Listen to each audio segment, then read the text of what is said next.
Saya undang teman saya, Komjen Pol Dharma Pongrekun, untuk bisa memberi kesaksiannya. Sama-sama kita berikan tepuk tangan yang meriah buat Tuhan.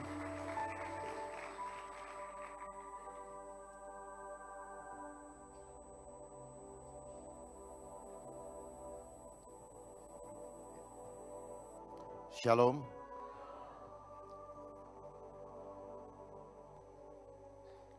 Saya susah mau cerita dari mana karena panjang sekali. Tapi saya singkat ya. Saya jadi polisi bukan karena cita-cita dari kecil. Tetapi perjalanan membawa saya dan akhirnya saya mendapatkan sesuatu yang Tuhan taruh bahwa Tuhan ingin saya di situ untuk memperbaiki. Niat untuk memperbaiki ternyata tidak semudah membalik tangan. Karena di dalam perjalanannya penuh dengan dinamika yang membuat kita kalau fokusnya kepada masalah, maka kita akan jatuh di tengah jalan. Karena kita melihat dunia ini begitu besar, begitu gelap untuk kita hadapi. Karena kekuatan yang kita hadapi sekarang adalah kekuatan mamon. Itu yang utama. Tahun 2009 awal saya hampir mengundurkan diri dari kedinasan saya karena merasa bahwa kita mau kerja baik ternyata sering dikerjain walaupun kita tidak salah. Dari situ saya mengambil suatu keputusan bahwa kalau saya menyerah maka dua-duanya saya nggak dapat. Saya tidak dapat anugerah Tuhan, saya tidak dikasih Tuhan, dan dunia pun saya pun tidak akan mungkin bisa dapat. Karena apa? Batin saya selalu berantem ketika saya mau mengikuti cara dunia, batin saya berantem. Peperangan rohani terjadi.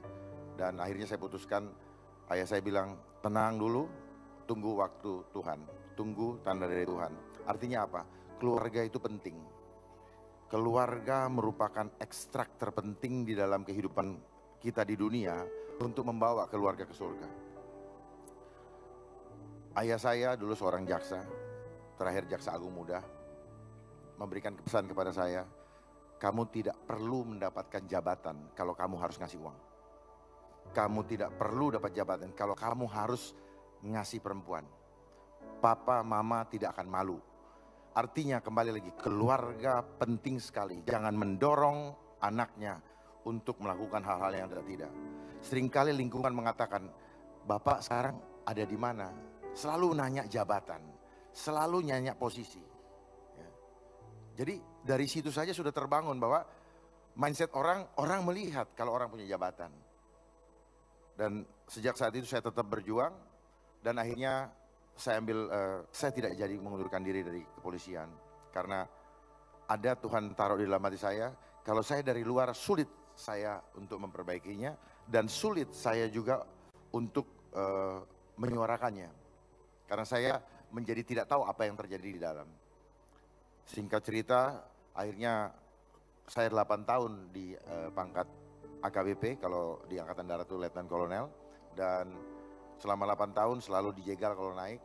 Dan setelah itu saya sekolah pun banyak dijegal. Dan saya beberapa kali ikut seleksi KPK juga. Tahun 2000 pangkat masih AKBP, Kombes. Itu juga banyak dijegal, hampir lolos tetapi waktu itu ada intervensi dan sebagainya. Dan tahun 2012 saya ikut sekolah, 2014 saya ikut sekolah Sespimti. Dan setelah lulus, tidak lama kemudian, 6 bulan kemudian Tuhan angkat saya jadi bintang 1.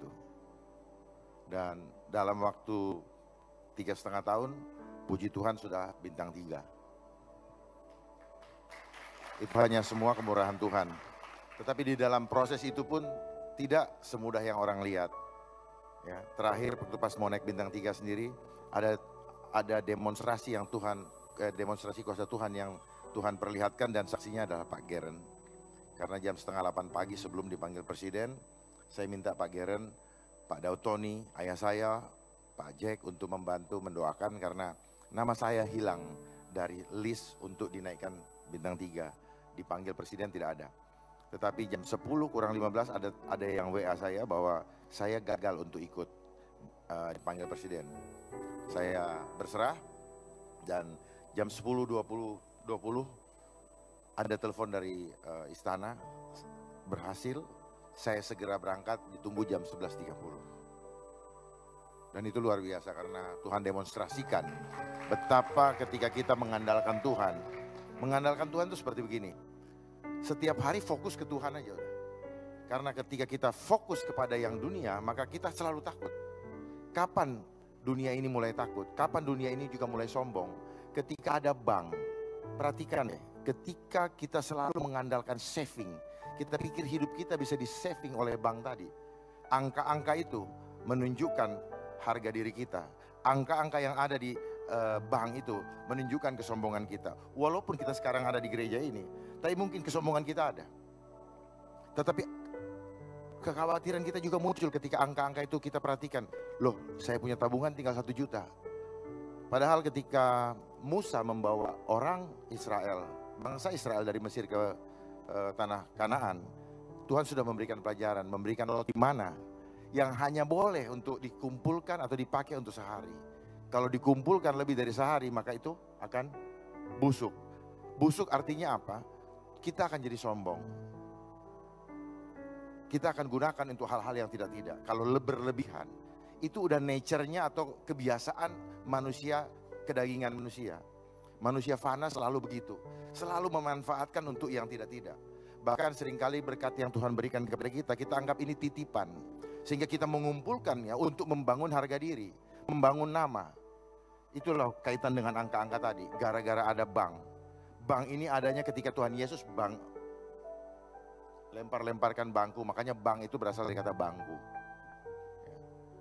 Dan bank inilah yang sekarang yang mempunyai sistem perbankan ini yang sedang mau membawa kita ke proses penggenapan antikris. Di mana sekarang teknologi yang kita pakai sekarang itu hitungannya matematika. Coba lihat, perhatikan, di mana-mana orang selalu berhitung dengan matematika, tidak mengandalkan Tuhan. Padahal Tuhan Yesus sudah ajarkan kita 5 roti dan 2 ikan bisa memberi makan 5.000 orang. Kalau sudah amin, mulai sekarang praktekkan. Jangan amin tapi nanti masih berhitung dengan cara kita. Mulai sekarang andalkan Tuhan. Keluar dari gereja, andalkan Tuhan. Kenapa? Semua yang kita pakai, semua yang kita punya sekarang kita akan tinggalkan. Gak ada gunanya, betul-betul gak ada gunanya. Waktu berjalan begitu cepat. Dan kita tidak punya waktu lagi. Pulang dari sini kita gak tahu apa yang terjadi. Tuhan tahu apa yang terjadi, tetapi kita gak tahu. Kalau kita selalu mengandalkan hitungan matematika, hitungan manusia, kekhawatiran demi kekhawatiran yang terjadi. Tetapi itulah konsep antikris yang sekarang sedang terjadi. Manusia semakin mengandalkan hitungan matematika. Apa? Semua dipaksa untuk mencari uang. Hampir kita punya alasan, selalu punya alasan tidak punya waktu untuk Tuhan. Pegang gadget bisa 5 jam. Dan memang kita dibikin caranya selalu dengan konsepnya apa? Mudah, cepat, nyaman. Itu cara-cara iblis. Ya, konsepnya mereka terstruktur, sistematis dan masif. Terstruktur, ada organisasi. Mereka bergerak di mana-mana, termasuk radikalisme. Itu adalah cara daripada antikris. Ya, termasuk krisis ekonomi. Kita dibikin takut. Ya, konsepnya selalu sistematis. Sistematisnya seperti apa? Propagandanya ketakutan. Nanti tahun depan akan krisis ekonomi. Nanti tahun depan atau 2 tahun lagi akan habis minyak. Itu adalah manipulasi mindset. Itu adalah tipu muslihat iblis yang disampaikan kepada kita supaya manusia-manusia ini menjadi panik dan rebutan untuk mendapatkan itu. Nanti tahun depan dia mulai berhitung dengan matematika. Oh, tahun depan saya harus punya tabungan segini-segini. Kalau enggak saya nggak bisa hidup. Salah. Saya pastikan itu salah. Karena selama ini saya pun hidup bukan dengan hitungan matematika. Andalkan dari sumbernya. Manusia terdiri tubuh, jiwa, dan roh. Dan yang menjadi core kehidupan seperti mesin tadi adalah roh. Tubuh ini akan binasa. Makanya kalau ada orang meninggal dibilang telah berpulang. Telah berpulang ke rumah Bapak. Cuma pertanyaannya ke rumah Bapak sebelah kiri atau sebelah kanan. Ya. Nah itu. Jadi yang menjadi core utama adalah roh. Bukan tubuh. Tubuh dan jiwa sangat dipengaruhi oleh core tadi. Di dalam, makanya dibilang, kuduskanlah tubuhmu. Karena di dalam tubuh kita ini ada sel-sel yang connect dengan Roh Kudus. Connect dengan kuasa atau gelombang energi dari surga. Itulah yang menghidupkan kita sekarang ini. Bukan makanan. Makanya dibilang manusia hidup bukan dari roti dan daging, tetapi dari firman Allah. Kenapa? Firman itu yang connect ke atas. Itulah yang membuat kita hidup. Rupanya begitu. Saya juga baru tahu kenapa saya harus sampaikan ini. Jadi ke depan nanti ini kita dalam proses globalisasi untuk masuk ke Antichrist. Wahyu 13 ayat 16 sampai 18 akan sedang berproses. Kenapa? Dengan adanya imane, kita sekarang dipaksa untuk membayar pakai itu. Lama-lama sudah tidak kehilangan uang. Uang kertas sudah tidak ada dan kita akan dikunci menjadi robot hidup, bukan manusia lagi. Jadi manfaatkan kesempatan yang ada saat ini untuk melayani Tuhan. We have no time anymore. Waktu kita sudah sangat dekat. Jangan dipikir masih 20 tahun lagi, jangan. Berpikirlah bahwa tinggal tahun depan, berpikirlah tinggal besok. Supaya kita sungguh-sungguh. Hari ini saya tiap hari dapat serangan kuasa gelap. Tetapi itu menggiring saya bahwa tidak ada dokter, tidak ada tabib yang agung, hanya Tuhan saja yang bisa menolong saya. Betul-betul ini, saya punya punggung sampai datang tadi, itu ditusuk-tusuk seperti ribuan jarum nusuknya. Hampir setiap hari, yang mau dihantam adalah jantung saya. Saya harus bersaksi sini, jantung saya. Dan sewaktu-waktu bisa hilang. Tetapi itu membuat Tuhan menggiring saya, bahwa satu-satunya yang kau bisa andalkan hanya Tuhan. Enggak ada yang lain. Sekali-sekali Tuhan tidak akan pernah membiarkan kita. Sekali-sekali Tuhan tidak akan pernah meninggalkan kita. Serahkan, rendahkan diri kita di bawah tangan Tuhan yang kuat. Dan Tuhan akan mengangkat pada waktunya. Serahkan juga kekhawatiran kita setiap hari. Hai ke dalam tangannya, karena hanya Dia yang bisa menolong kita. Manusia bisa mereka-rekakan jahat, tetapi Tuhan selalu memberikan kebenaran. Tuhan tidak akan pernah, akan selalu mengangkat kita menjadi kepala, bukan ekor. Kita akan selalu naik dan tidak pernah turun. Lakukan itu, imani itu di setiap bagian kehidupan kita. Pekerjaan kita, jadi tukang sapu, jadi satpam, jadi apa. Jadilah agent of change of Christ. Menjadi agen-agen Kristus. Mari kita mulai bersama-sama. Kita nggak bisa bekerja sendiri-sendiri, berjalan sendiri-sendiri nggak sanggup. Ya, begitu keluar dari sini saya suka perhatikan. Di lift itu sudah menjadi tidak seperti yang di dalam gereja. Sikut-sikutan. Malah pernah dulu ada yang mau berantem hanya gara-gara lift. Bagaimana? Coba sadari itu. Di lift saya lihat sudah nggak paling saling kenal. Senyum pun tidak. Mari mulai lemparkan senyum-senyum. Mari mulai jangan terpengaruh dengan gadget-gadget itu. Kalau ada itu berikan komentar yang memberkati.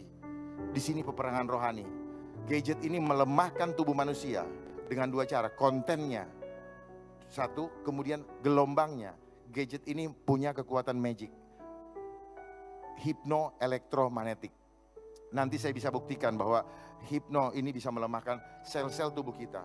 Apa yang dihancurkan? Struktur DNA dari tubuh manusia. Lalu dia merusak membran sel menghasilkan hormon-hormon negatif, hormon-hormon beracun atau enzim beracun, dan dia akan mempengaruhi mindset manusia. Itu yang dilakukan. Jadi sistemnya adalah selalu propaganda ketakutan.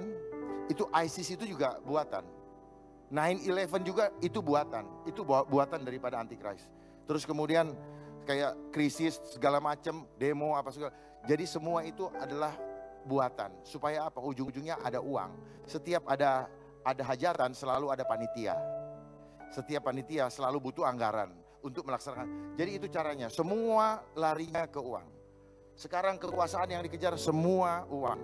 Orang berantem semua karena uang. Karena itulah ciri-ciri manusia zaman, cinta akan uang. Cinta akan uang adalah sumber dari segala sumber kejahatan. Manusia akhir zaman akan selalu menjadi hamba uang, dan walaupun beribadah saat ini menjadi tidak percaya lagi dengan kekuatan ibadah itu sendiri. Kiranya apa yang saya bisa sampaikan singkat ini bisa memberkati kita semua. Mulai saat ini jangan andalkan hitungan matematika. Karena Wahyu 13 ayat 16 ada kata bilangan itu. Makanya kita selalu diarahkan kepada bilangan. Bilangan itu, ranking sekolah membuat orang sombong ketika dia ranking 1. Juara ini, juara itu, sadar nggak itu? Ya. Tapi bukan kualitas yang dikejar, angka-angka. Sistem demokrasi kita pun begitu. Satu suara, satu orang, satu suara, dan ini. Akhirnya apa? Suara yang tidak bagus bisa mengalahkan suara yang bagus. Dan itu adalah konsep dunia, selalu untuk mengarahkan ke sana. Sistem yang ada pun sekarang demikian. Selalu sistem manajemen resiko, dibikin takut sehingga dibikin sistem-sistem supaya ini. Kita sedang menuju ke masa antikris. Kenapa? Nanti kita belanja chipsnya ada di sini. Sekarang dengan adanya OVO ini sedang sedang bergerak ke sana, dan nanti kita akan dikunci dengan sistem itu. Kita tidak bisa lagi mencipta, mempunyai rasa dan karsa. Pada akhirnya kita akan dikasih pilihan. Mau ikut sistem ini berarti khianati Tuhan atau tidak. Itu pilihannya nanti. Jadi bersiap, perkuat iman kita. Jangan sendiri-sendiri, kita harus bersama-sama. Kalau kita sendiri-sendiri kita pasti banyak khawatir. Mulai sekarang jangan terpancing dengan itu, jangan ribut dengan gadget. Karena itu semua adalah mainan. Ini semua tipu muslihat. Membuat kita ikut-ikut marah, ikut-ikut jengkel. Kalau orang bilang, ayo suara ini silent suara yang tidak ini munculkan. Nggak perlu, berkati aja. Kiranya Tuhan ampuni dia, dia tidak tahu apa yang dia lakukan dan sebagainya. Baru menunjukkan itu adalah Laskar Kristus. Terima kasih. Shalom, semoga memberkati.